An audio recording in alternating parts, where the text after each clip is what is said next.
तो हम लोग बात कर रहे थे, एक संत जी के यहाँ सभी लोग आते थे, वे उन्हें अच्छी बात बताते थे, ध्यान ज्ञान आदि बताते थे। संत के यहाँ एक महिला आती थी जो प्रेतग्रस्त थी, प्रेत सताता था। संत जी ने पूछा उस प्रेत से, इसको क्यों सताते? उसे बहुत पीड़ा होती है। तो प्रेत खुद दुखी था, बोला महाराज हम सताते उताते नहीं हैं, हम तो आपसे अपनी बात कहना चाहते हैं।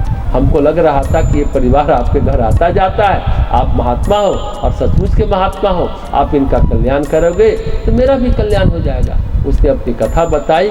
नादिर शाह की सेना के साथ आया था हिंदुस्तान, यहाँ आकर लूटपाट किया, महिलाओं के साथ बलात्कार किया और उसको कर्म के फलस्वरूप मृत्यु हुई। तो यमराज के पास गए, हालांकि मुसलमानों में यमराज को मानते नहीं है। संत जी ने कहा, तो प्रेत ने कहा मानने न मानने से क्या होता है, कुछ लोग मानते हैं कुछ लोग नहीं मानते हैं, उसे ही मौत का फरिश्ता कह देते हैं। मौत का फरिश्ता यमराज ही है। यमराज ने निर्धारण किया कि तुम्हारे कर्मानुसार तुम्हें 3000 साल की प्रेत योनि मिलेगी। तो हम बड़े घबराए, काफ़ी गुहार लगाए, क्या होगा मेरा?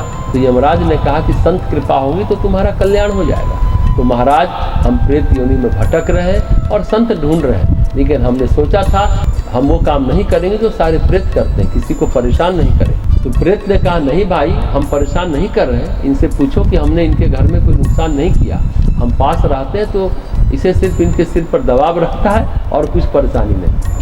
उसके परिवार के लोगों ने कहा कि हाँ ये बात तो सही है। संत ने पूछा तुम क्या चाहते हो? तो प्रेत ने कहा हम अपने जन्मों का, अपने कर्मों का सुधार चाहते हैं। संत जी ने कहा किसी को संतान चाहिए तो बताओ।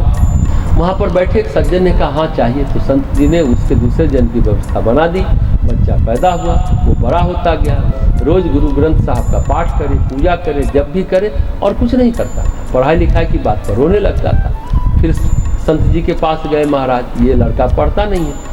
तो लड़का फिर संत के सामने रोने लगा, आप तो जानते हो कि मुझे कितनी यातना मिली है, ये पढ़ाई लिखाई किसी काम में नहीं आती, केवल कर्म की लीला ही काम आती है, कर्म काम आता है, बाकी कुछ नहीं काम आता है। लेकिन संत ने कहा कि संसार में रहते हो तो थोड़ा बहुत पढ़ लिख लो। उसके माँ बाप को कहा कि हम कुछ इसके मस्तिष्क को फेर देते हैं ताकि पढ़ाई कर ले, लेकिन इसे पूजा पाठ से मत रोकना क्योंकि ये बहुत सताई हुई जीवात्मा है। तो बात क्या है? बात ये है कि प्रेत योनि में, पिशाच योनि में जो तमोगुनी शरीर मिला है, यातना सहनी पड़ेगी क्योंकि आपने प्रकृति के विरोध में आचरण किया।